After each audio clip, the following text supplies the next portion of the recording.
Un studio Moussa Tatakoulou Diawara avec nous. Bonjour et bienvenue chez les GG. Bonjour boss et bonjour à toute l'équipe. Ça fait plaisir de me retrouver parmi vous. Les visages m'ont manqué. Ouais.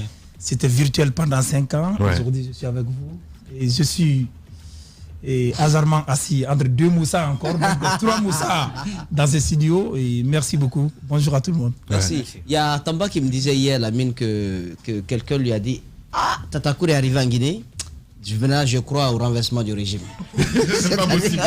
Donc, Tatakourou, comment tu as quitté la Guinée? On sait un peu les circonstances dans lesquelles tu travaillais ici, très difficiles.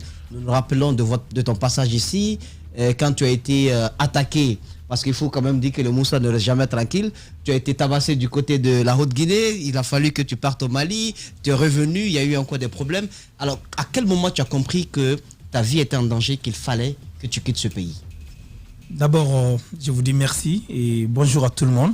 Et surtout ceux qui ont l'habitude de me voir sur les réseaux sociaux. D'abord, avant de commencer ce que j'ai à dire, je voudrais personnellement remercier la famille du Feu Kele Fassal qui m'a habillé aujourd'hui dans un costume de fin.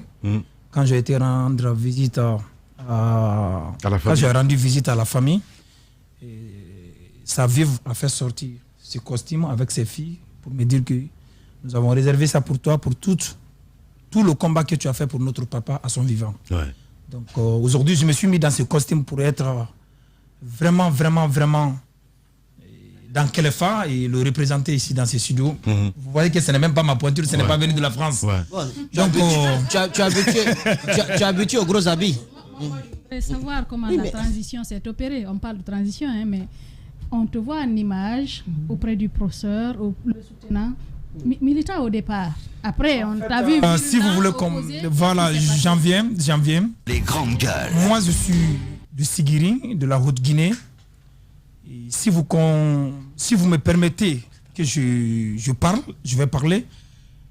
Je me dis que j'ai eu 2 choses auprès de mes parents, la religion musulmane et le parti RPG. Je suis né RPG parce que quand mes parents me disaient d'aller apprendre les versets coraniques, mes parents me prenaient aussi en main pour aller dans les manifestations du RPG pour me dire que c'est notre parti. Ouais. Et j'ai été élevé comme ça. Je me suis vu là-dedans. Je ne connais aucun parti dans ce monde si ce n'est pas le RPG. Je le dis haut et fort, j'ai gardé les archives. C'est en 2013, à l'université de Cancan, avec un collègue qui est d'ailleurs avec vous ici, Babila. Et voilà, moi, je me suis un peu écarté parce que j'avais été élu comme président des étudiants à l'université de Cancan. Donc je ne pouvais plus militer. Apparaître avec le couleur du parti, mais je suis toujours resté. Si vous voyez la photo là, il y a le recteur de l'université de Cancan qui est décédé d'ailleurs, Dr Magas, qui est en Bazin là.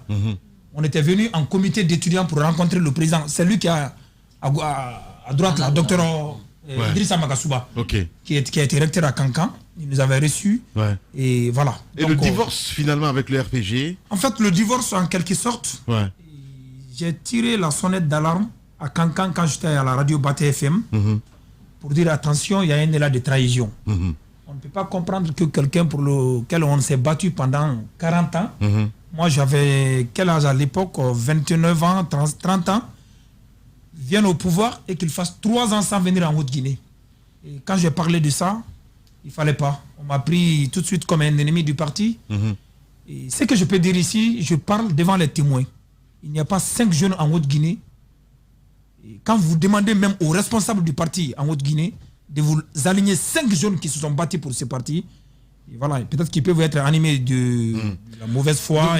Vous avez compris à un moment donné que l'idéologie n'était plus pareille. Voilà, l'idéologie n'était plus pareille. Les grandes gueules. Est-ce que c'est l'idéologie ou la reconnaissance envers les parents? Les deux, moi je le dis fièrement. Quand les gens disent que je suis un frustré, je l'assume. Parce qu'à des moments donnés, quand on se bat pour quelqu'un, on s'attend à quelque chose. La politique, ce n'est pas une religion où on attend c'est-à-dire les récompenses à l'au-delà. Ouais, mais c'est aussi des convictions. Non, oui, mais attendez, quoi qu'on dise, boss, quand vous êtes ministre aujourd'hui, je m'attends que voilà, ah oui, mais il faut le dire. Non, il faut le dire. C'est aussi la conviction, mais dans ce qui est ça, non, oui, c'est la conviction. Mais ceux qui sont à la base, ça c'est la conviction. Mais lui, quand il se bat, c'est pour travailler. Moi, je l'assume. J'ai été frustré. Je m'attendais à servir ces pays sous le RPG parce que c'est mon fruit, c'est mon combat. Et voir d'autres personnes qui ont persécuté nos parents, qui ont tué nos parents. Je vois un Bourema Condé devant moi ici aujourd'hui. Je vais le lui dire. Bourema Condé a déshabillé mon oncle paternel devant moi. Marié à 3 femmes, 12 enfants à Banakoro. Mohamed Lamine Kaba de fidèle. Il est témoin, il était au siège du RPG à l'époque. Ces jours-là à Banakoro. Jusqu'à présent, je me rappelle la couleur du caleçon qu'il portait. Alors que je n'avais que 14 ans. Que je vois ces mêmes personnes venir occuper des postes ici, sous un régime que nous avons battu. Je ne peux pas accepter. Je l'ai dénoncé au sein du parti, ça n'a pas marché. Je l'ai dénoncé dans les médias, ça n'a pas marché. Finalement, je me suis dit que où je pouvais mieux faire ce travail-là, c'était de rejoindre les médias. Voici comment moi je suis devenu journaliste. J'ai dit, comme vous ne m'acceptez pas dans le parti, je vais aller ailleurs où je peux mieux dire les choses. Et ça serait mieux compris par certains. Bien. Moussa Tatakourou Diawara, notre invité ce matin chez les GG, allez-y. Finalement, c'est le fait que le chef de l'État ne s'est pas déplacé pour aller en Haute-Guinée, ou alors c'est parce que... Il y a beaucoup de facteurs. Il y a beaucoup de facteurs. Vous allez même... Moi, j'ai eu le courage de dénoncer. J'ai été combattu même par le doyen Savané à l'époque. Et pourtant, j'étais son lieutenant, son Kemebourema. Pour ceux qui connaissent l'histoire de Samori, quand on parle de Kemebourema, on sait c'est qui. Qui vous a combattu? Donc moi j'étais le Kemebourema de Savané de Sigiri, le député. Mais après, aujourd'hui, les grandes gueules. C'est Tatakourou qui avait compris ça le premier. Mais on n'avait pas compris à l'époque. Aujourd'hui, moi je pardonne tout le monde. Vous comprenez? Vous avez suivi ici que je sois empêché de célébrer mon mariage dans ma ville natale parce que je vais faire déplacer la Adja Alimatou Dalen comme marraine. Moi, je suis né à Sigiri et à l'époque, celui qui était maire m'a enseigné au lycée pendant 3 ans, mon professeur de biologie. Et que mes amis, mon propre oncle maternel soit l'officier d'état civil à la mairie de Sigiri. C'est lui qui m'appelle pour me dire, attention, il y a une connotation politique. Voilà, on vient de me dire que voilà, le mariage ne peut pas célébrer. En fait, j'ai subi des choses. Ça m'a fait envenimer les choses. Moi, je pardonne tout le monde aujourd'hui. Je vais rentrer chez moi à Sigiri. Je suis un fils de Sigiri, bien que je sois né à Abidjan. Et j'ai rejoint la Guinée à l'âge de 9 ans.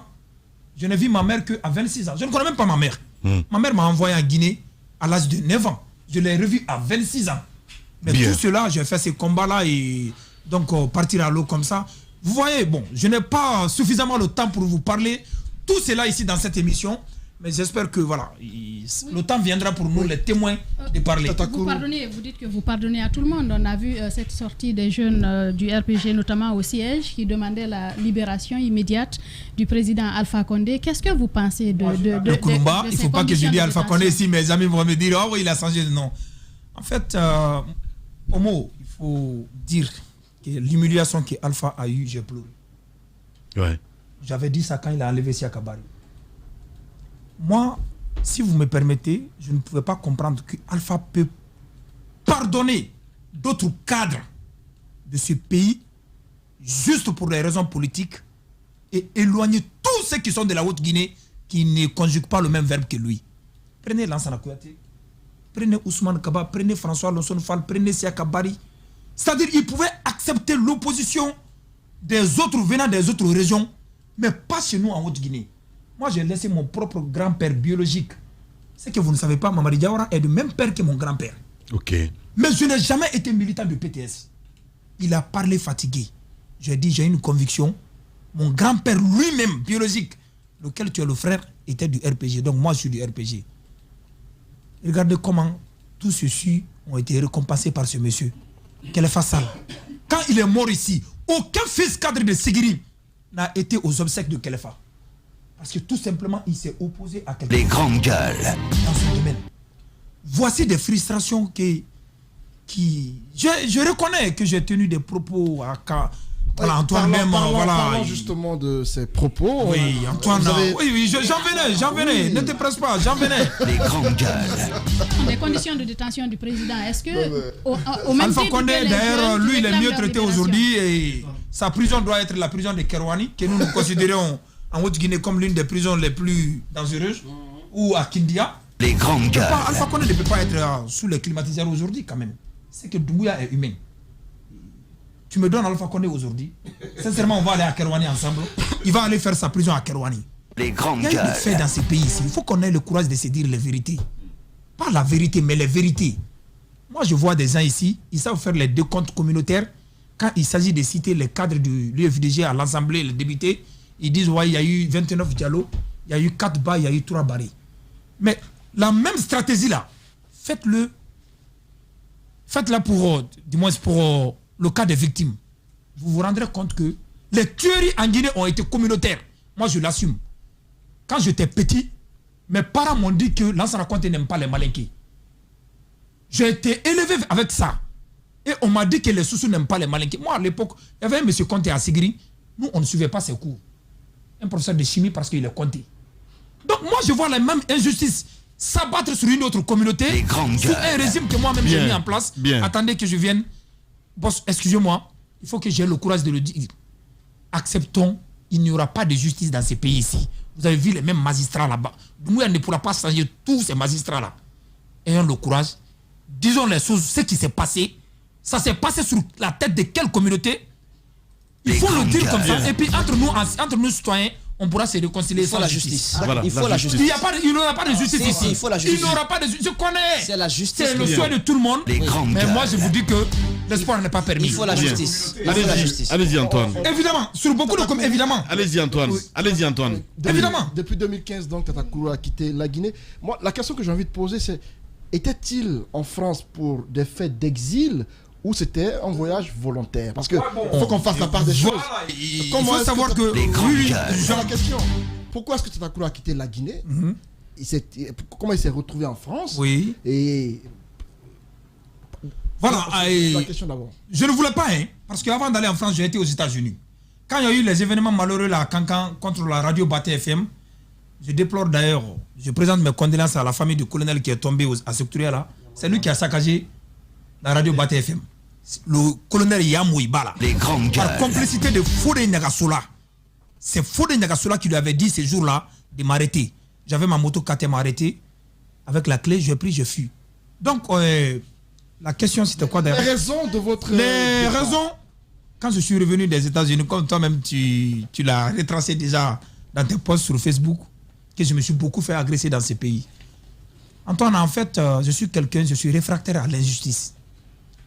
Souvent, quand on m'arrête pour me demander certaines choses et que les autres passent, je me demande pourquoi pas eux. J'ai eu des altercations ici avec le commandant Sidibé de la brigade de Rissars qui est décédé. Ça, je le confirme parce que vous avez même été tabassé par une femme. Ah bah voilà, une femme policière en ville. La policière, à chaque fois que je vois la policière, je dis la femme de Tata Kourou. Oui, mais Tata Kourou, moi j'ai beaucoup suivi ça. Mais est-ce qu'à la fin, tu n'aimais pas qu'on te frappe aussi? Parce que, Tamba, quand j'ai quitté ça, est-ce que tu as entendu une seule fois que j'ai été frappé en France? Non. Jamais. Non, on t'a raté. Voilà, non, on t'a raté en France. Tu te rappelles? Vous avez organisé une manifestation contre à Château-Rouge. Tu as empêché qu'on tabasse quelqu'un, je pense. C'est toi qui as empêché qu'on tabasse quelqu'un. Vous étiez parti dans le but de filmer le domicile d'un cadre. Tout le temps dans des petits problèmes. Non, attends. C'était Baïdi. Oui. C'était à Douai là-bas. C'est ça. Je me suis opposé qu'on agresse les jeunes qui ont été envoyés par des adversaires de Baïdi. Moi, je suis avec Baïdi, je l'assume. C'est quelqu'un qui m'a toujours aidé. Je l'assume financièrement. Baïdi, quand je vous montre nos conversations, vous saurez quel est le courage que j'ai pour le dire. Grand, il y a ça là-bas, il y a ça là-bas. C'est pas bon pour vous dans l'avenir. Les grandes Baïdi ne m'a jamais abandonné parce que je suis du FNDC ou bien je suis un opposant. Quand ils ont dit d'aller attaquer la famille de Baïdi, j'ai dit, vous trouverez dans la famille de Baïdi que ses enfants même sont peut-être contre Alpha Condé. Bien. Alors, cette question, Tata Kourou, à un moment donné, on vous a reproché, vous de la diaspora, parce qu'à l'époque, lorsqu'il y a eu de la tension à Conakry, les grandes gueules. On vous accusait d'envenimer les raisons du départ. Je l'ai dit déjà, il y avait des problèmes de sécurité. Je suis passé avec le commandant Sidibé, la dame policière, si elle n'était pas en tenue. Comme Jean-Marie Doré, je connais aussi les arts martiaux. Il y a aussi les homosexuels, n'oubliez pas. Voilà. Tu as filmé les homosexuels. Mais non, mais là, ça c'était autre chose. Le directeur de publication. Moi, je n'envoyais que les images. Donc, le directeur de publication devait prendre soin. Il m'a relevé à 23h pour ça. Ah, voilà. Et non, moi, j'ai vu des gens là-bas. Bien.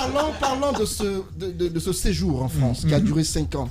On vous a vu publier des photos parfois indécentes sur la Guinée, sur des femmes et tout cela. On vous a reproché souvent d'envenimer la situation lorsqu'il y a de la tension à Conakry. Est-ce que vous étiez obligé parfois d'en arriver là pour attirer l'attention? Si, je l'assume. Quand on n'aime pas un chef de village, on fait tout pour qu'il tombe. Quelle que soit la manière. Quelle que soit la manière. Non mais... Là, ça, je l'assume. Attends, Antoine. Vous faites mal au pays dans ce cas. Antoine, écoute-moi. Le mal qui a été fait au pays ici. Non, attendez. Le mal qui a été fait. Tu peux me laisser parler. Tu peux me laisser. Laisse-moi parler. Laisse-moi parler, Antoine. Laisse-moi parler, Antoine. Non, je connais. Mais attends. On vous a reproché à vous de la diaspora de vouloir mettre le feu à la Guinée. C'est moi qui dois parler, Antoine. Tu me laisses parler. Vas-y. Il n'y a pas de mal que moi j'ai commis en France virtuellement qui n'a pas été commis ici physiquement. Ils ont dépassé les limites ici. Ils ont tiré sur les gens dans les mosquées. Ils sont allés dans les cimetières ici, tirer sur les gens. Et moi qui prends mon petit téléphone alors, sortir sur Facebook, dire ce qui s'est passé là-bas. Entre eux qui ont fait le mal et moi qui suis de l'autre côté, qui est coupable. Donc quand tu as le courage... Non, attends. Comprenez le sens de ma question. Est-ce que vous rendez compte de la gravité parfois? Il y a quelle gravité? La gravité dépend de l'acte même. Si l'acte est déjà posé, où est la gravité? Ce qu'on vous reproche, c'est quoi? C'est que souvent vous avez... Je te dis déjà que je l'assume. S'il était à refaire encore, il faut qu'on s'écoute. Déjà que j'ai mon passeport déjà. Et voilà, même quand ça ne va pas aller encore, je risque de repartir. En fait, Antoine... Avec ce changement de situation, oui, on n'a pas de temps. J'ai mon passeport. On a plus de temps là, les gars. C'est fini. Rapidement, Tatakoro. C'est fini. Oui, c'est fini dans quelle minute? Avec le changement de situation, vous êtes revenu en Guinée. Dites-nous pourquoi ce retour. Tatakuro est-il prêt à travailler avec la junte militaire? C'est quoi l'objectif? Ça, c'est la moindre des choses. Je peux servir mon pays aujourd'hui. De quelle manière? J'ai 37 ans bien sonné. De quelle manière? De toutes les manières. Bien. Tu me mets Premier ministre aujourd'hui. Voilà. Et bon, ce que je voulais dire, j'ai fait un tour en ville hier. Et j'ai été fier des jeunes de moto-taxi là. Quand je prends moto-taxi, dès que j'enlève le masque, Tatakuro. Oui. Je n'ai 4 moto-taxis hier que je n'ai pas payé. Et je suis fier de tout ça là. Et je leur rends la monnaie ici. Merci au peuple de Guinée. À l'aéroport, il y a des gens qui sont venus que je ne connaissais même pas. Moussa et le boss dit que... Il a appelé Doumbouya, il n'était pas très sûr. Vous avez échangé nos téléphones. Très bien, même ce matin parce que Tatakuro a eu à faire un poste. Après, il s'est assis. Il dit, mais le colonel Doumbouya, il s'est enrichi et tout ça. Et quelques temps après, il y a eu ce coup d'état. Donc, il fallait qu'il soit très sûr qu'en venant à l'aéroport, il ne serait pas arrêté. Donc, je pense qu'il a pris ses précautions pour parler avec Doum. Non, mais tout ça, là, c'est circonstanciel. Merci beaucoup. Voilà. Merci beaucoup, boss. Merci beaucoup. Merci à tous. Espace TV, les grandes gueules. Le top des GG. Tous les matins également sur Espace TV. Merci à vous qui nous regardez du côté de Dakar, sur non seulement les bouquets Canal+, mais aussi sur la TNT de ce côté. Amadou Sow à la réalisation. Merci à Kabine Kondé, à Malisila, Mafata Sano, à Alassane Diallo, l'homme de nuit, Fauté Souma, toute l'équipe du côté de la régie. Merci de votre fidélité, mesdames et messieurs. Sola Média diffuse cette émission sur les réseaux sociaux, sur Facebook, mais aussi sur Twitter, dont je vous recommande d'ailleurs fortement le hashtag Espace GG. Vos messages évidemment seront pris en compte dans un instant pour votre plaisir. Je le disais tantôt, l'histoire de la Guinée de la dernière décennie, donc c'est parfois raconté avec lui de Jeune Afrique, en passant évidemment par Dakaractu.com entre autres, en passant par Conakry Actu, Cheikh Yérim Seck, donc c'est souvent invité au débat guinéen. Ses motivations, l'Afrique, mais aussi des acteurs de la scène politique de notre pays qu'il connaît bien, Dadis Camara, Sekouba Konaté, entre autres, ou encore Alpha Condé. Nous essayons de comprendre ce matin, Alpha Condé, il faut le rappeler, président déposé donc ce 5 septembre, s'il est connu, en tout cas pour avoir un regard pointu sur l'actualité voisine de son pays, le Sénégal, il n'en reste pas moins un journaliste controversé. Que sait-il des facteurs qui ont conduit à la chute d'Alpha Condé? Cette question posée ce matin chez les GG. Quels sont ses rapports avec le CNFD? quelle proposition en tout cas pour la transition. Cheikh Yérim Seck, vous le voyez à l'écran, il est notre invité ce matin chez les GG sur Radio Espace Guinée.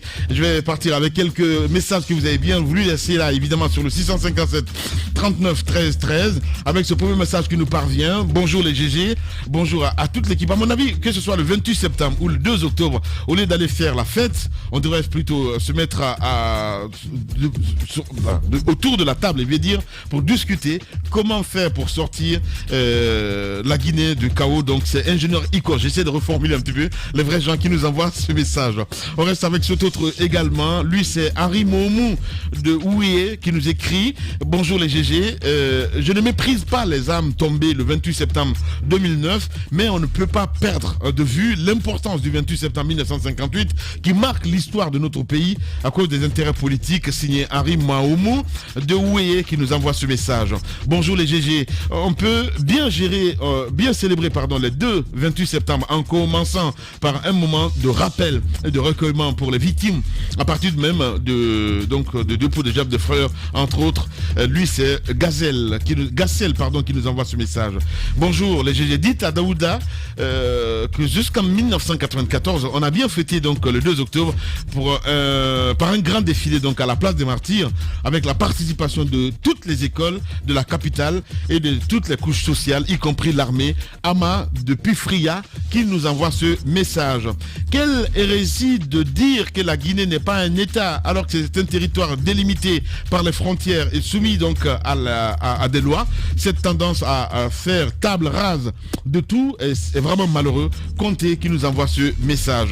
On reste avec cet autre également qui nous écrit. Lui c'est Aboubakar Massiri Bangoura de Dar es Salaam 1. Bonjour les GG, nous rendons hommage à toutes les victimes du 28 septembre. Cultivons la paix dans nos cœurs car la Guinée est une famille et restera donc pour toujours. Merci à vous auditeurs. On reste avec cet autre également qui nous écrit: bonjour les GG, salut ou Diallo depuis Nzéré-Corée. Moi je pense que la seule chose qui pourra distinguer donc les deux événements du 28 septembre, c'est la justice, parce que le premier est un moment de joie, de satisfaction, et le second c'est contraire. C'est évidemment un auditeur qui nous envoie ce message. Très nombreux ce matin à nous écrire sur Twitter. On a encore 4 minutes évidemment avec vous auditeurs au 657 39 13 13, mais plutôt le hashtag Espace GG avec la complicité de Cabinet Condé du côté de la régie. On y va avec Keita Mamoudou Dr K qui nous écrit: bonjour Lamine, bonjour à toute l'équipe. Lamine a toujours du mal à prononcer le CNRD. Voilà, tu arrives à le faire. Donc je vais informer mon homonyme Mamadi Doumbouya. Le 28 septembre est une date plus que sacrée pour l'histoire de notre pays, que ce soit en 1958 en 2009. Les deux dates sont importantes. Merci beaucoup mon cher ami. On reste avec Maki de Dar es Salaam également qui nous écrit sur Twitter: bonjour les GG, bonjour à toute l'équipe. Le 28 septembre, celui de 58 et de 2009, nous assumons notre nom et nous disons non 63 fois, et parallèlement plus jamais le 28 septembre 2009. Maki de Dar es Salaam qui nous envoie ce message. Mohamed Conté également qui nous écrit: la plupart des Guinéens ne sont pas respectueux de ces dates importantes. Merci beaucoup Mohamed. Ibrahim Sori Kouyaté également qui nous écrit: le 28 septembre, une date, deux événements majeurs de notre histoire qu'il ne faut pas occulter. Merci beaucoup, assumons notre passé et pour ne pas être condamné donc à reproduire les mêmes erreurs. Merci mon cher ami. Procureur Emmanuel Loa également qui nous écrit sur Twitter: la dévalorisation de cette date du 28 septembre est la simple résultante d'un déni de justice observé à l'égard des victimes de 2009. Ce n'est pas parce que c'est pas une date importante, je veux dire. Merci beaucoup mon cher Emmanuel. Aboubakar Sidiki Silla également qui nous écrit: bonjour les GG, la célébration de ces deux dates dépend des autorités. Il faut faire les prières pour les victimes de 2009 et faire un discours de reconnaissance aux héros de 1958 et au stade du 28 septembre. Voilà. Et surtout, il faut raconter l'histoire. Silla, depuis Lambagny, qui nous envoie ce message. Soit Kolifa Yombuno également qui nous écrit: bonjour les GG. À mes yeux, chaque communauté historique a une identité différente et respectable qui doit être maintenue et défendue. Nos symboles nationaux doivent être fêtés et honorés, il veut dire aux yeux du monde, mais le complexe de nos dirigeants face aux colons, un auditeur évidemment qui nous envoie ce message. Djabi Ouessou qui nous écrit depuis la Turquie. Bonjour Lamine. Une histoire, un passé, ça s'assume et dans son entièreté. Il le dit ce matin, le 28 septembre 1958 reste quoi qu'on dise, une date fédératrice de la nation guinéenne. Célébrer cette date n'est pas se moquer des victimes du 28 septembre 2009. Il faut s'assumer. Ouessou Diaby qui nous envoie ce message. Mohamed Lamine Molal Doumbouya également qui nous écrit: quand l'histoire devient individuelle, elle cesse d'être une histoire et elle devient donc un conte qui est un récit imaginaire que tout le monde raconte à guise. C'est depuis longtemps que nos intellectuels de mauvaise foi ont décidé de souiller notre histoire. #EspaceGG. Félicitations mon cher ami. Quelle analyse. Bravo Mohamed Lamine Molal Doumbouya.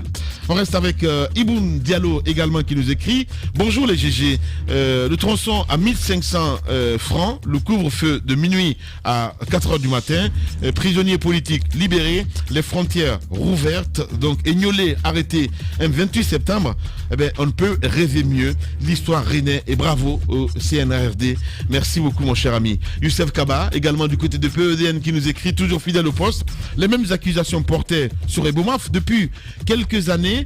C'est maintenant que son PDG se fait entendre alors qu'il était connu de tous, qu'il déjeunait avec le président Alpha Condé. #EspaceGG. Merci à vous tous. Continuez à réagir mon cher Jacques Liwaneno. Notre invité évidemment s'est installé dans ce studio et nous allons entamer le débat dans un instant qui n'est autre que Cheikh, évidemment, avec nous dans ce studio. Monsieur Seck, bonjour. Bonjour. Bienvenue donc à cette émission. Merci. Avant peut-être d'entrer dans le vif du sujet, on voudrait revenir sur un certain nombre de choses. À l'avènement du président Alpha Condé en 2010 au pouvoir en Guinée, vous étiez venu et puis vous avez lancé un site à l'image de ce que vous avez au Sénégal, Dakar Actu. Vous avez lancé donc Conakry Actu avec pour promesse de produire chaque jour 40 articles. Et finalement, vous n'êtes pas resté longtemps. Tout s'est arrêté. Est-ce que vous pouvez nous dire aujourd'hui pourquoi vous n'avez pas pu continuer à maintenir ces médias dans notre pays? Voilà, après Dakar Actu, j'ai tenté l'expérience Conakry Actu, qui s'est révélée très vite être une plateforme très très suivie en Guinée. On est passé à une vitesse de l'éclair à un réseau de trafic qui nous a obligés d'étendre, par exemple, notre audience. Voilà. Donc le site a explosé. Un beau jour, un contingent de militaires armés est venu dans nos locaux, a brutalement tout arrêté. Et c'est comme ça que Conakry Actu a disparu. Donc c'est le régime d'Alpha Condé qui a tué Conakry Actu dans l'œuf. Comment nous ne l'avons pas su? Mais ça, tout le monde le sait. Tous les médias ici. La descente des militaires à votre siège? Il y a eu une descente des militaires doublée d'un changement de DNS par la RTP, l'autorité de ça, c'est connu ça. Il y a beaucoup de sites ici qui ont... Les grandes gueules. Mais quelles étaient les raisons? Pourquoi? Soit disant que le site était critique vis-à-vis du régime. Voilà, c'était ça qui nous était reproché. Il y a beaucoup de sites critiques à l'endroit du régime. Est-ce qu'il n'y a pas autre chose? Parce que les sites critiques à l'endroit du régime... Je veux dire, il n'y a aucun problème. Je veux dire, c'est une histoire récente.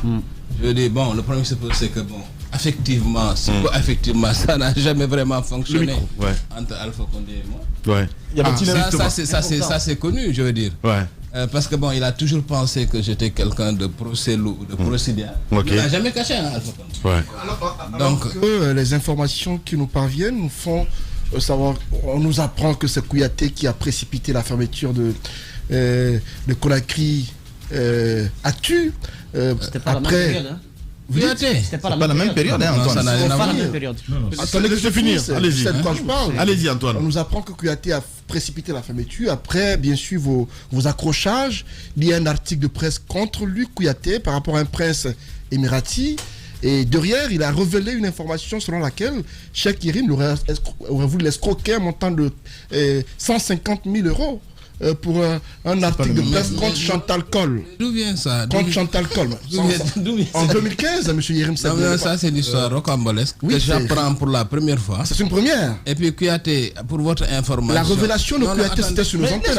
Non, laisse-moi poser ma question, Ahmed. Vous n'êtes pas l'invité. Je parle à chaque Yerim Seck. Mais vas-y, voilà, laisse-moi poser ma question. Est-ce que je peux répondre? Allez-y. Donc c'est une histoire rocambolesque que je viens d'apprendre à l'antenne. Kouyaté, pour votre information, c'est quelqu'un que je connais depuis la CEDEAO, avec qui j'ai longtemps travaillé quand il était Premier ministre. Et c'est un des rares hommes politiques guinéens que j'ai eu le privilège de recevoir à manger chez moi, à Dakar. Donc on a d'excellents rapports. Sa femme, Fanta, est une grande sœur pour moi. Donc vraiment, il y a beaucoup de fantasmes qui sont... Voilà. Monsieur Yerim, c'est une info qui est en 2015... Kouyaté, sur nos antennes, a dit clairement que Yerim Seck a tenté de l'escroquer un montant de 150 000 euros. Kouyaté n'a jamais dit. Par rapport... Non. On peut vous sortir les articles de presse.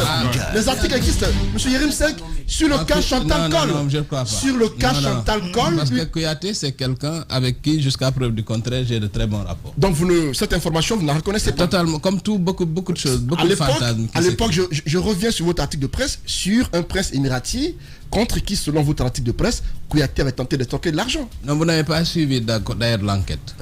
Parce que c'est moi qui ai fait une enquête sur cette affaire, qui l'ai rédigée, et au bout du compte même, c'est une enquête qui disculpe totalement Kouyaté, parce que j'ai suivi la trace de ce prince émirati et j'ai fait un article très long pour expliquer cette histoire. Je maintiens les révélations de Kouyaté sur vous, Cheikh Yerim Seck. Il vous a accusé à l'époque de lui avoir... d'avoir voulu tenter. Moi, j'ai parlé personnellement avec les grandes gueules. Alors, ma question, alors, Cheikh Yerim Seck, à un moment donné, vous avez noué des amitiés au-delà de Kouyaté et de grandes personnalités que vous connaissiez avant, mais vous aviez noué des amitiés avec certains courtisans du palais présidentiel. Nous avons appris que, d'ailleurs, ce sont ces démarcheurs, entre guillemets, qui ont permis à ce que vous soyez logé pour un début du côté de l'hôtel des Nations, comme l'hôtel qui est en reconstruction. Novotel. Novotel, exactement. Ouais. Et ensuite, le président vous aurait approché dans le but d'avoir un partenariat qui aurait été, selon ma source, scellé plus tard entre vous et le gouvernement pour que vous puissiez mettre à contribution votre plume pour aider le régime à mieux communiquer. Est-ce que vous confirmez ces démarches qui ont été faites à l'époque? Il y a un fait constant, c'est que quand je suis venu pour mettre en place Conakry Actu, effectivement, j'ai logé au Novotel.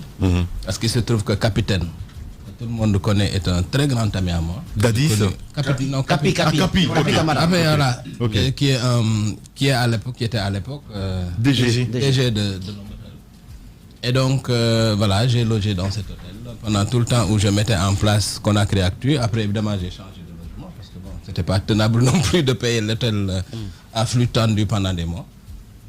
Évidemment, il y a beaucoup de choses qui se sont passées autour de la création de beaucoup de fantasmes, beaucoup de trucs autour de Conakry Actu.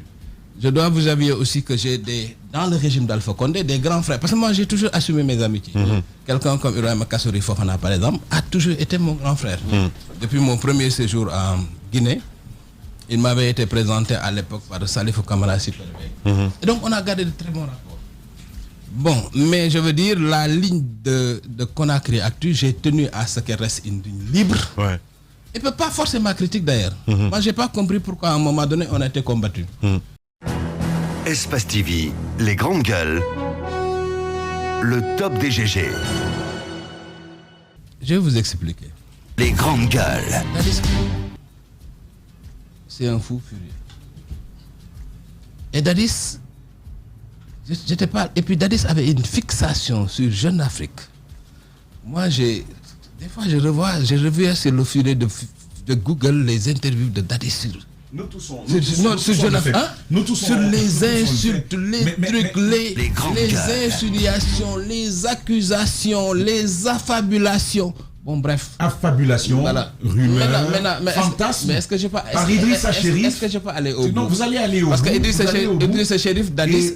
Et Doumbouya vient d'arriver, vous êtes encore là, mon cher Yerim. Vous me posez des questions, vous me posez une question, et vous ne me permettez pas de répondre. Les grandes gueules. C'est ça le problème aussi. Donc, Idrissa Chérif, Dadis, c'est la même prix. et qui véhiculait des rumeurs sur tout le monde, qui s'acharnait contre tout le monde, qui a raconté n'importe quoi. Bref, et tout est parti curieusement d'un papier que j'avais fait sur le mystérieux, comment ça s'appelait encore, le mystérieux capitaine Dadis, parce que je l'ai observé, je l'ai regardé, et ça ne vous semble pas curieux que c'est le lendemain de l'apparition de cet article que Dadis a fait ces déclarations-là, alors qu'on avait cohabité 6 mois auparavant. Tu vois ce que je dis? C'est-à-dire que dès que j'ai fait... Pourtant, j'avais suivi l'actualité en Guinée pendant cette période. Mais dès que le mystérieux capitaine Dadis est sorti, le lendemain, Dadis s'est fendu d'une interview pour raconter n'importe quoi. Oui. Bon, bref, en fait, pour systématiser. Parce que, voilà, moi, je veux dire que le plus important, n'importe qui peut préférer... N'importe qui peut préférer des accusations contre n'importe qui. Le journalisme a cette particularité d'être un métier, n'est-ce pas, autour duquel il y a beaucoup de fantasmes. Les grandes gueules. J'ai eu la chance ou la malchance d'avoir travaillé dans un journal aussi qui suscite énormément de fantasmes. Ce qui est constant, c'est que ce que j'ai écrit sur la Guinée pendant toutes ces années a toujours recoupé une ligne libre, une ligne à la limite militante en faveur des intérêts de la Guinée. Moussa Moïse vient de le dire, quand je suis arrivé ici pour Conakry Actu, j'aurais pu partiser, j'aurais pu composer, j'aurais pu faire un journal en ligne conforme aux intérêts de Jim. J'aurais eu aucun problème en Guinée. Conakry Actu aurait pu continuer à exister jusqu'à présent. Si Conakry Actu a disparu, c'est parce que justement, je n'ai pas composé. Non, c'est trop facile de dire parce que je n'ai pas composé, parce que je ne sais pas de quelle composition est-ce que vous parlez exactement, mais ce que Tamba dit est important. Pour moi, vous n'avez pas répondu à la question. Une fois, on dit, oui, Jeune Afrique est comme ça, les journalistes de Jeune Afrique sont comme ça. 2 fois, 3 fois. En ce moment, on doit se poser des questions. Et au-delà de cela, qu'est-ce que vous répondez à ceux qui pensent que Jeune Afrique, c'est quand même le média des chefs d'État africains? Bon, écoutez. Non, moi, je suis clair. Non, attends, je suis clair. Non, donne-moi une minute. Donne-moi une minute. Parce qu'il faut que je réponde à cette question. Vous savez, je vais vous expliquer. Jeune Afrique est un journal qui évolue dans un environnement. Un environnement qui est un environnement économique des pays francophones d'Afrique. N'est-ce pas? Un journal, Lamine sait de quoi je parle, un média où il a de la publicité, où il disparaît. C'est aussi simple que ça. Je veux dire, ça ne s'invente pas. Donc, Jeune Afrique... La publicité des chefs d'État. Non, attendez. Non, mais... Attendez, mais vous ne pouvez pas me poser des questions et répondre à ma place quand même. Je vais vous expliquer le rapport qui nourrit ce fantasme-là. Ouais. Donc, Jeune Afrique a choisi, au-delà de la publicité privée, de faire ce qu'on appelle les plus. Les plus, c'est quoi? C'est des formes de suppléments. Des cahiers centraux qui sont à l'intérieur du journal et qui sont généralement des reportages sur un pays, qui donne l'occasion aux annonceurs de ce pays, aux annonceurs surtout publics, de faire des insertions dans ce journal. Et de ce point de vue, Jeune Afrique est obligé, pour faire ses plus, de démarcher le gouvernement. Les grandes gueules. De la même façon que lorsque, par exemple, un journal comme Le Point fait un supplément Afrique, démarche les chefs d'État africains. Vous voyez ce que je veux dire? De la même façon que, comme tous les médias internationaux, quand ils font des suppléments sur l'Afrique, démarche les décideurs africains. C'est ça qui explique un peu ce rapport entre les chefs d'État africains et Jeune Afrique. Parce que Jeune Afrique a un besoin de publicité, a un besoin de publicité publique. Les grandes gueules. Est obligé de parler avec certains acteurs politiques. C'est aussi simple que ça. Donc, je pense qu'on va essayer maintenant de laisser Cheikh Yérim Seck de côté et parler de l'actualité. C'est-à-dire, nous traversons aujourd'hui une période exceptionnelle. Cheikh Yérim Seck l'a dit ici, a senti les signaux donc de l'arrivée de cette transition. Alors, quel regard portez-vous à cette transition? Quelles sont les réelles situations que nous devrions éviter pour ne pas glisser dans une transition ratée? Non, jusqu'ici, je pense que le regard que j'ai sur cette transition, c'est le regard mondialement partagé par tous les observateurs de la vie politique africaine et guinéenne en particulier. Je pense que la Guinée est à un moment important de son histoire. J'aurais bien pu théoriser dans le cas actuel la notion de coup d'État démocratique. Parce que, vous savez, au cours de la problématique du pouvoir, il y a la légalité, mais il y a aussi la légitimité. Ce pouvoir, quoique né d'un coup d'État, est un pouvoir légitime, parce qu'il recoupe les aspirations du plus grand nombre. En tout cas, tel que les Guinéens l'ont manifesté à travers les manifestations publiques. Deuxièmement, pourquoi un coup d'État démocratique? Parce que jusqu'ici, le discours que j'ai entendu est un discours qui me parle. C'est un discours de restauration de la démocratie, un discours de rectification des erreurs du passé, de sorte que jusqu'ici, à l'image de beaucoup d'observateurs internationaux, parce que là je viens de Dakar, je suis arrivé hier, tout le monde projette globalement un regard positif sur la transition, compte tenu aussi du pédigré personnel de l'homme qui dirige la transition et qui inspire plus ou moins confiance. Maintenant, je ne suis pas du... Parler dans le micro. Maintenant, est-ce que c'est pas trop tôt? Est-ce que c'est pas trop tôt d'avoir une telle appréciation de la situation? On sait, avec Dadis, vous l'avez côtoyé 6 mois. C'est après les 6 mois que vous avez eu ces déboires avec lui. Est-ce que vous n'êtes pas dans la précipitation de l'appréciation? Moi, la charte de la transition que j'ai lue, parce que j'avais réservé mon jugement sur cette question, et tous ceux qui m'ont suivi sur les médias sénégalais savent que j'avais été prudent sur cette question jusqu'ici. Mais la charte de la transition que j'ai lue me conforte dans l'idée que des pas sont posés dans la bonne direction. Parce que la charte de la transition dit des choses qui, à mon sens, sont très importantes. Et parmi les choses les plus importantes, le fait que Mamadi Doumbia, en tant que chef de la transition, ait clairement dit que le chef de la transition ne peut pas être candidat aux élections à venir, moi, me réconforte. Et l'idée de créer un gouvernement, un CNT, qui vont plancher, qui vont statuer sur les questions fondamentales pour conduire la transition, me réconforte. Mais c'est pas une nouveauté? Oui, mais même si ce n'est pas une nouveauté, je veux dire que... n'a pas été répondu. Celle de savoir quels sont les éléments auxquels nous devrions nous méfier pour ne pas glisser dans une transition ratée. Non, moi je pense qu'il faut évidemment une vigilance citoyenne de tous les instants. C'est évident. D'un bout à l'autre de cette transition, il doit y avoir une vigilance à la fois politique et citoyenne. Les acteurs politiques doivent être dans une veille stratégique, globale, totale. Les acteurs de la société civile doivent être dans une vigilance citoyenne totale.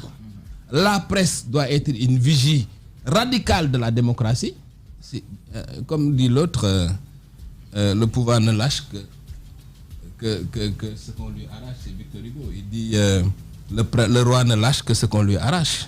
C'est ça la réalité. Donc à un moment donné, il faut que toute la Guinée se mobilise pour que les engagements pris par le CNRD soient respectés dans leur globalité. C'est bien simple que ça.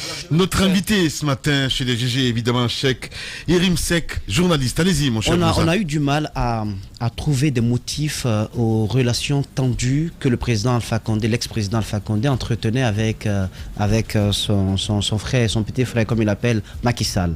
Des relations tendues qui l'amenaient à un moment à sortir publiquement et à dire ce qu'il pensait du Sénégal, en tout cas, selon lui, qui a servi de base arrière pour déstabiliser la Guinée. Ça, c'était à la veille des élections dernières.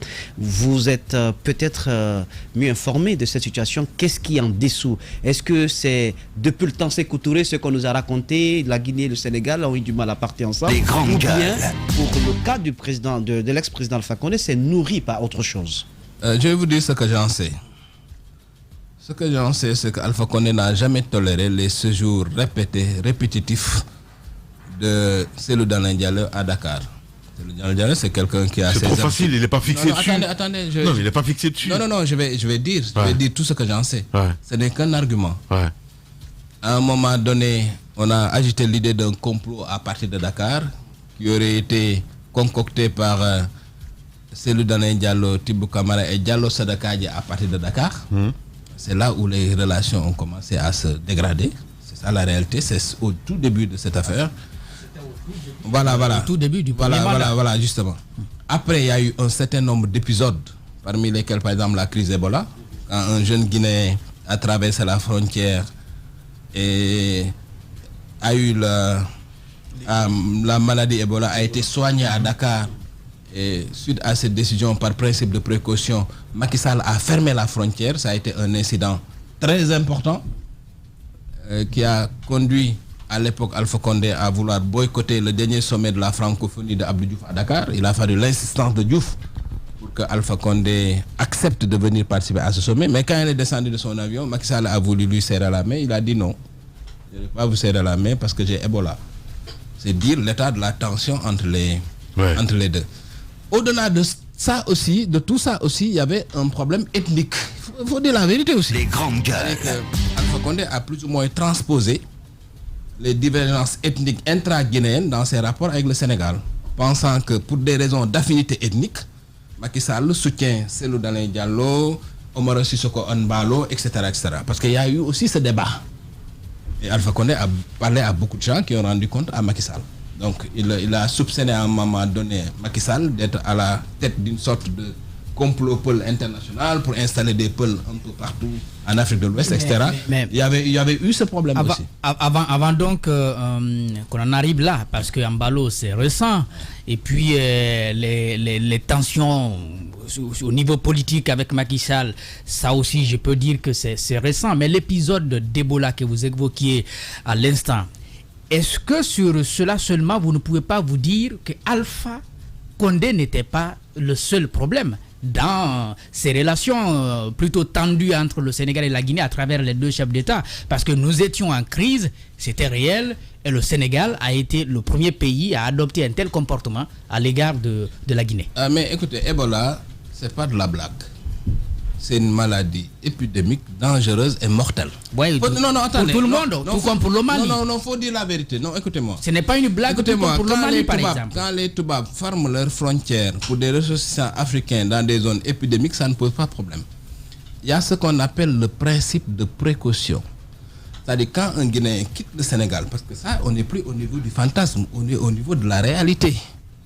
Il vient de la Guinée, il a Ebola, il est soigné à Dakar. Mais le minimum, c'est que Macky Sall prenne ses précautions. Il faut dire la vérité, c'est sans langue de bois. Espace TV, les grandes gueules, le top des GG. Vous avez été choqué parce que là, c'est. Vous avez été choqué.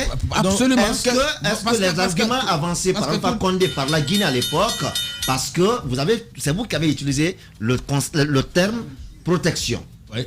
Est-ce que dans l'esprit de protection de la Guinée, de l'intégrité territoriale, vous devriez être choqué par la décision d'Alpha Condé? Non, vous savez pourquoi je suis choqué? Parce que tout dépend du motif pour lequel la frontière a été faite. Donc le motif... Non, attendez. Le motif pour lequel la frontière a été faite est un motif purement politique, voire politicien. C'est dangereux ce que vous dites.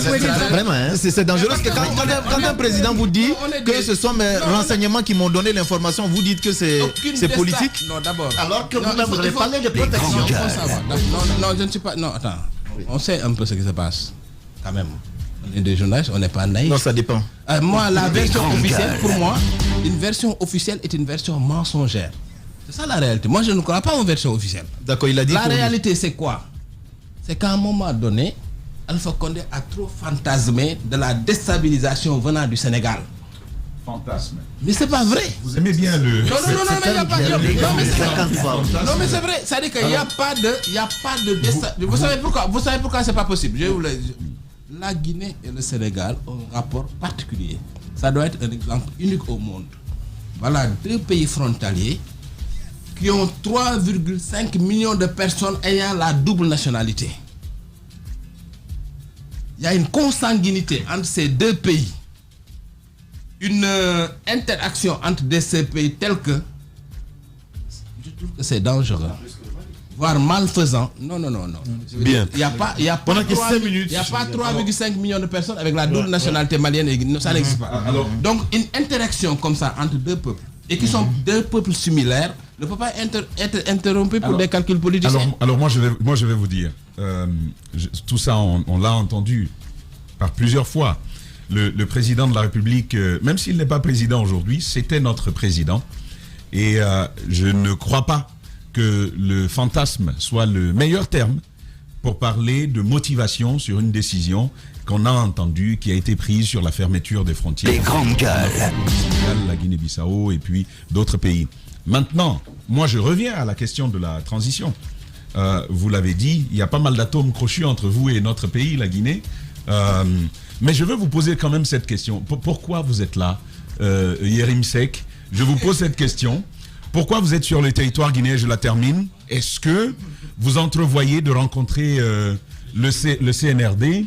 S'il vous était fait appel dans la perspective d'une collaboration, est-ce que c'est... Les grandes gueules. Yérim Seck. Que vous êtes un mercenaire de la plume, vous offrez votre plume au plus offrant. D'abord pour commencer. Voilà. Est-ce que vous êtes venu pour monnayer ça? Voilà. Complète ma question de sa pensée. Okay, très bien, c'est bon. Donc moi je suis connu pour être quand même un modeste spécialiste de la Guinée. Un modeste spécial de Guinée. Je pense être parmi quand même au monde, parmi les journalistes qui connaissent un peu la Guinée. Donc quand il se passe un événement aussi important sur la Guinée, je suis à 1 heure d'avion de la Guinée, je ne peux pas ne pas venir. Parce que je ne peux pas être resté à Dakar, continuer à faire dans la conjecture sans venir toucher le terrain. Les grandes gueules. Et il y a une autre raison qui m'amène ici, c'est que depuis 6 ans, je ne pouvais plus venir en Guinée. Vous parlez dans le micro, s'il vous plaît. Je suis quitté ici en 2015 dans des conditions difficiles. Donc, et c'est un pays où j'ai ma belle famille. C'est un pays où je compte énormément d'amis. Donc, de la même façon que beaucoup de Guinéens qui avaient quitté la Guinée depuis longtemps sont venus, je suis revenu en Guinée. Maintenant, par rapport au CNRD, je vais vous dire une chose. Moi, je milite clairement en fonction d'un soutien volontaire en faveur des activités du CNRD pour aboutir à une transition politique apaisée et incontestable en Guinée. Donc si le CNRD me demande, même si le CNRD ne me demande pas, n'attends pas qu'on me demande. Non, mais laisse-moi, Jacques, laisse-moi aller au bout. Mais attendez, il y a un problème. Je suis bien d'accord, mais je ne le conçois pas. Non. C'est-à-dire que moi, il n'a pas fini. Non, voilà. On ne va pas. Même si le CNRD ne lui demande pas, oui, quoi? Je suis quelqu'un qui, par principe, qui, par choix, soutient le CNRD. Et comment vous allez... Mais vous l'avez dit, sauf que ça ne répond pas à un détail important, la mine. Il a dit militer volontairement. Moi, je veux savoir comment est-ce que vous avez pris la décision d'aller rencontrer le CNRD. À quel titre? Est-ce comme connaisseur de la Guinée ou est-ce comme prestataire de services dans le cadre de cette transition? Voici ma question. Bonne question. Donc vous comprenez pourquoi je devais revenir là-dessus. En tant que journaliste, je suis en Guinée. Je vais rencontrer tous les acteurs. Par exemple, hier, j'ai eu le privilège et l'honneur d'avoir dîné avec Cellou Dalein Diallo. J'ai rencontré... Non, mais c'est vrai. J'ai rencontré Sidi Touré, j'ai rencontré les gens du CNRD, j'ai rencontré tous les acteurs impliqués dans la transition en Guinée, parce que je suis journaliste politique et l'information politique se trouve entre les mains des acteurs politiques. Bien, Cheikh, on va essayer d'évoquer le cas du Sénégal, parce que beaucoup de choses se trament aussi de ce côté. On a vu venir le 3e mandat. Et au Sénégal, Macky Sall y pense sérieusement. Est-ce que... Ben non, mais c'est important. On a tout de même vu des pancartes. Vous savez, ça a commencé comme ça chez nous. Alpha Condé a fait comme s'il n'était pas intéressé. Et puis dans ce studio, on a reçu un vieux député un jour qui est venu nous dire qu'il faut un mandat à vie pour le président. Ça a commencé comme ça. Et au Sénégal, on a couvert les dernières élections là-bas. On a vu des pancartes qui sont sorties. Macky, il faut qu'il reste et tout ça. Est-ce que cette question est sur la table du côté du Sénégal? Bon, moi, ce que j'ai dit, je l'ai dit au Sénégal, je le répète ici. Aujourd'hui, en Afrique, dans tous les pays africains, il y a 3 tendances lourdes. La première tendance lourde, c'est une sorte de phobie des opinions publiques vis-à-vis des 3e mandats. n'importe qui s'aventure aujourd'hui à chercher un troisième mandat s'expose à un danger mortel. Ça, c'est évident.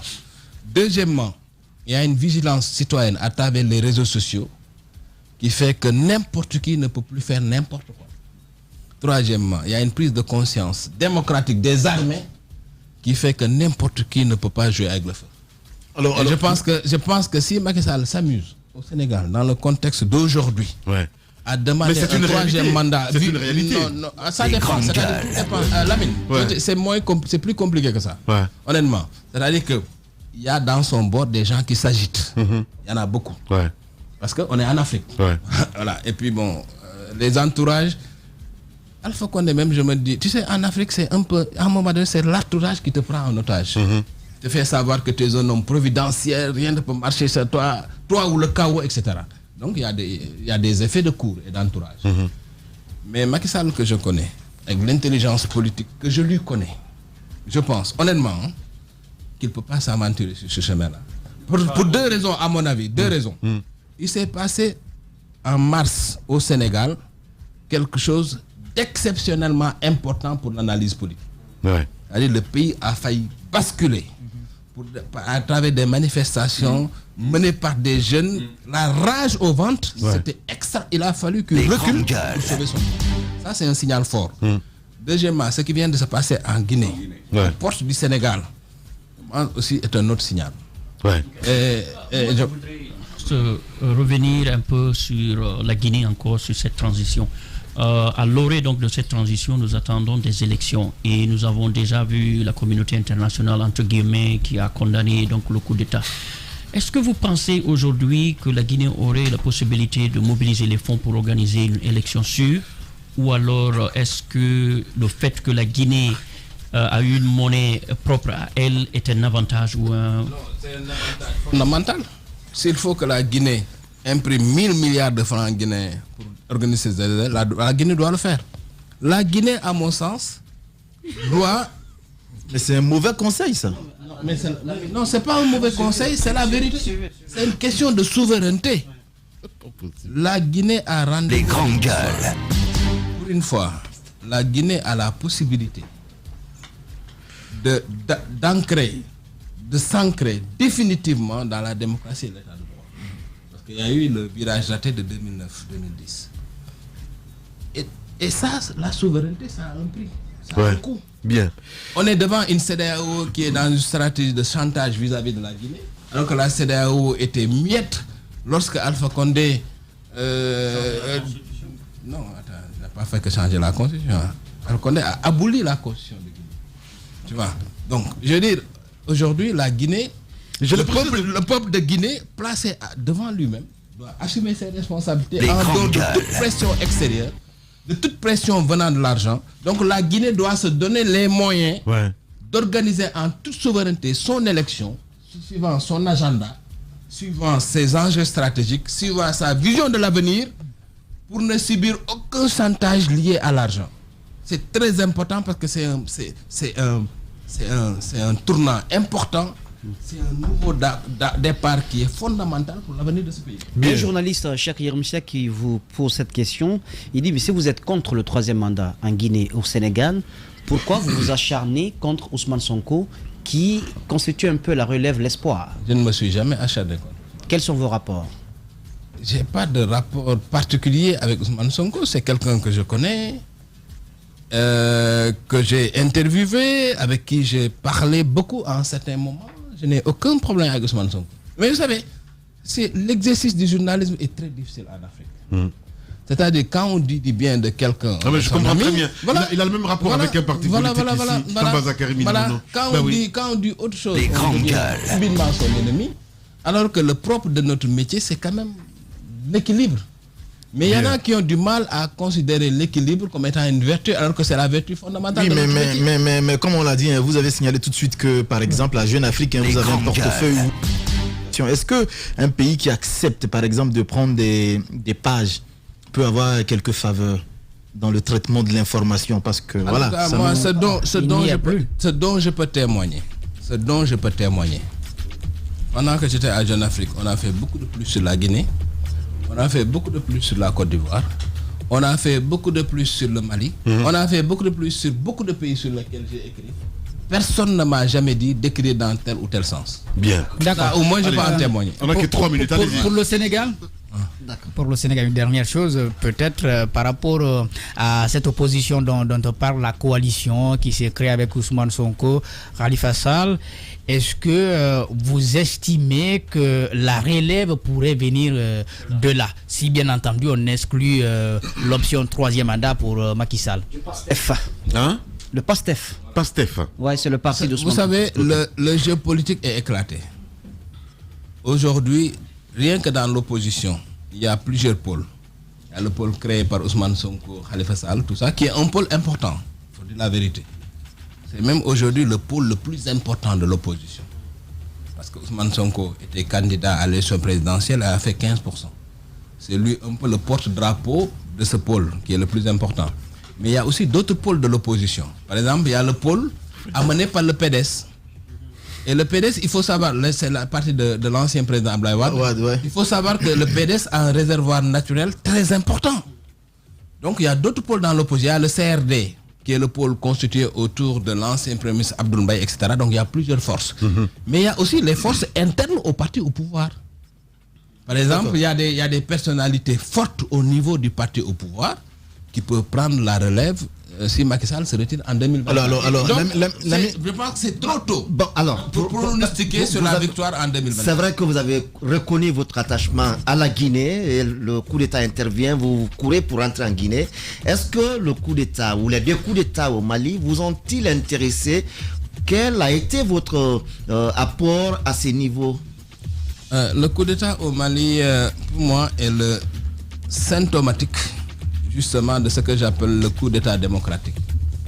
C'est-à-dire la nécessité, le désir que ressentent aujourd'hui les armées de procéder à des rectifications. Vous avez dit la même chose pour la Guinée. Quand il y a des dérapages. Non, mais quand il y a pour le coup d'État guinéen, vous l'avez dit la même chose. Mais quand il y a des dérapages dans un pays où la Covid a laminé totalement le pouvoir d'achat des gens, quand le fils du président de la République se retrouve au Baléares avec en bonne compagnie, mais ça ne peut qu'aboutir à des situations comme ça. Donc il est arrivé un moment où nos armées sont vigilantes, nos oppositions publiques à travers les réseaux sociaux, nos opinions publiques sont vigilantes. Donc il faut de la rectification. Alors si Macky Sall tentait de faire un 3e mandat, si l'armée le déloge, vous allez féliciter l'armée sénégalaise. Évidemment. Alors, la rectification, quand il touche la démocratie, évidemment. D'accord. Et aussi en termes par rapport aux élections qui se tiendront en Guinée à l'issue de cette transition, vous qui connaissez la Guinée, selon vous, qui pour gérer cette Guinée, qui vous voyez capable de remporter ces élections, entre guillemets, et qui selon vous pour gérer ce pays? Vous qui êtes entre 2 feux, Sidia Touré, c'est le Dalen Diallo. C'est pas 2 feux. Je ne suis entre aucun feu. Je suis un journaliste politique qui a des rapports avec Sidia Touré, avec Cellou Dalein Diallo, avec d'autres personnalités, y compris des personnalités du régime d'Alpha Condé. Comme je l'ai dit, Ibrahim Kassori Fofana, c'est un grand frère. J'assume moins de nos relations, en dépit de la météo politique, des aléas, des renversements de pouvoir, etc. Bien. Bref. Mais ce que je veux dire, c'est que pour moi, il est très difficile de pronostiquer en Guinée. Ah bon? Bien. Merci beaucoup en tout cas. Parce que le vote en Guinée est à la fois affectif et sociologique, pour ne pas dire ethnique. Merci. Donc je pense qu'il faut laisser les choses se faire pour avoir plus de lisibilité. Merci beaucoup en tout cas d'être passé ce matin. Espace TV, les grandes gueules, le top des GG. On a terminé ce matin. Merci à Amadou Sow à la réalisation. Grand merci à toutes nos équipes. En régie, à notre ami Mamoudou Kondé qui a réalisé cette émission. Prenez soin de vous. On se retrouve lundi si tout va bien. Au revoir.